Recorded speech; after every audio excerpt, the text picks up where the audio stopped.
Oui, donc moi je suis pour la science fondamentale. Je pense qu'un pays n'a de chance que s'il développe sa science fondamentale, parce que justement, la science fondamentale va toujours apporter des résultats de la science appliquée. Donc on ne peut pas commencer par la science appliquée, parce que sans science fondamentale, on ne pourra pas la développer de toute façon.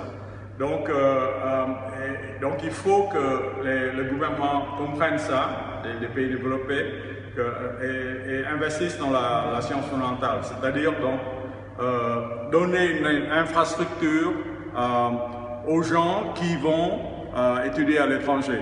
Parce que, bon, pour l'instant, les universités ne sont pas au niveau international. Donc, il faut que les étudiants partent à l'étranger, comme c'était le cas de moi-même, par exemple. Mais si le gouvernement veut ne pas perdre ses cerveaux, il faut qu'il développe une infrastructure pour les accueillir quand ils rentrent à la maison. Et pour l'instant, je pense que malheureusement pour le Vietnam, le cas particulier du Vietnam, ça n'existe pas encore. Quand les étudiants reviennent, ils ont des misères de salaire, donc ils ne peuvent pas se concentrer entièrement à la recherche. Et donc, bien sûr, ils perdent tout le savoir finalement. Parce qu'en sciences fondamentales, si on n'est pas constamment à la frontière, on perd tout de suite l'avantage.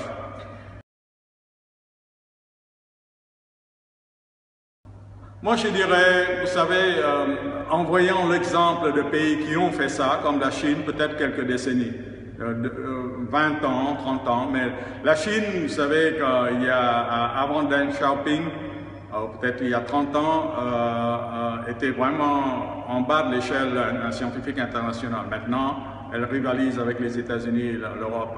Donc, mais il y a eu un effort conscient du gouvernement d'investir dans la recherche fondamentale et donc dans la structure des universités et puis dans les structures qui accueillent les gens qui partent à l'étranger pour revenir aider leur pays.